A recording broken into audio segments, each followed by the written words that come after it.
So let's bring in House Majority Whip Tom Emmer from Minnesota.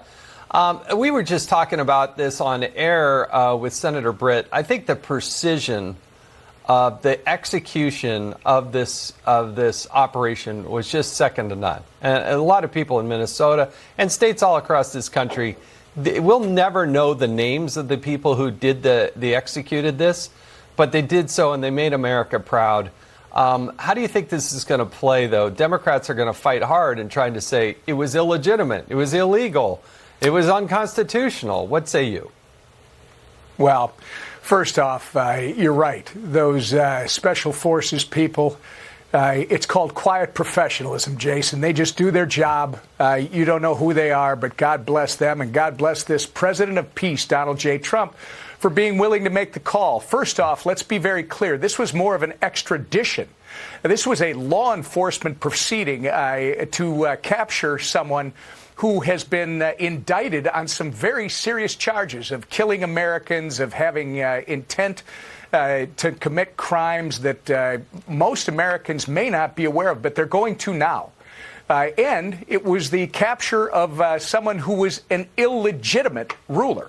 He stole an election, so he wasn't even supposed to be there. Much different than a military move against a military adversary. This, again, was an extradition. This was a law enforcement action entirely appropriate by the Trump administration. And you asked me about our colleagues on the other side of the aisle. You know, I understand they do not like our president. I understand that many of them have this thing called Trump derangement syndrome, that, you know, they're going to hate everything that Donald Trump does. But they've got to figure out, are they on the side of the American people? Do they care about the victims of the crimes that Maduro and his thugs have committed in this country? Or are they interested in safety and security and peace, not only in this country for the people that elected them to represent them, but in our Western Hemisphere, Jason, and obviously all around the globe, because we know that this thug, Maduro, this criminal, was literally working directly with our adversaries in China, in Iran, in Russia. This is a really important move by the Trump administration, and our colleagues on the other side of the aisle, for once, they should stand with the American people instead of just spewing their hatred for our president. The number of people living in fear of Tren de Aragua, the Sinaloa cartel, the FARC, there's so many of them. And now they can rest a little bit easier. This is still an ongoing battle, but the contrast with Joe Biden, President Biden, Kamala Harris, importing these people, as opposed to Donald Trump's action, it could not be more stark. Look, Congressman, I would be remiss if we didn't talk about what's going to happen on Wednesday of this week, when the first hearing is going to happen regarding Minnesota, your home state. You've been very vocal on this issue, but the waste, the fraud, the outright abuse of the taxpayer dollars, the billions of dollars that has evidently been wasted and fraudulently out the door. My understanding here is the Minnesota Department of Children, Youth, and Families has 55 open investigations. And so we're going to hear on Wednesday this, from some of the state lawmakers that have been trying to blow the whistle there in Minnesota. Give us the update on what's happening in Minnesota.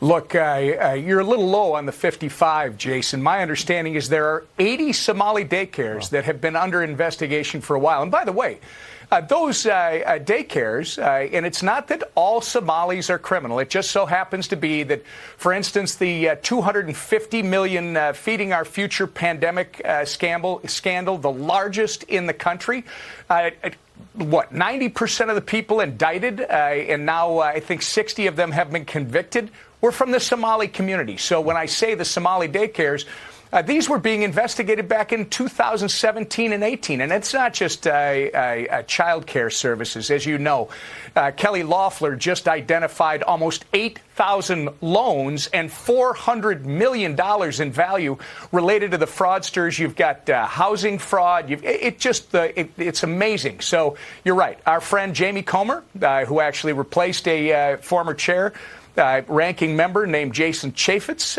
is calling in some of the top leaders in Minnesota who have been trying to sound the alarm on this fraud for a long, long time. And by the way, these are just a few of the people, because we've been doing the same thing. For the last 3 years, we were trying to get someone to report on this audacious fraud. And guess what?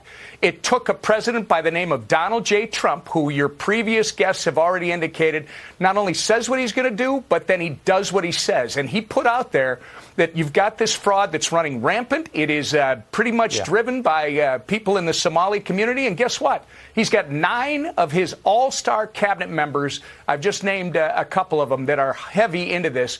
They're going to get to the bottom of it, and it starts on Wednesday. Keep in mind, he's also called in Governor Walz and Attorney General Keith Ellison the week after that. That'll be good. That'll be must-see TV.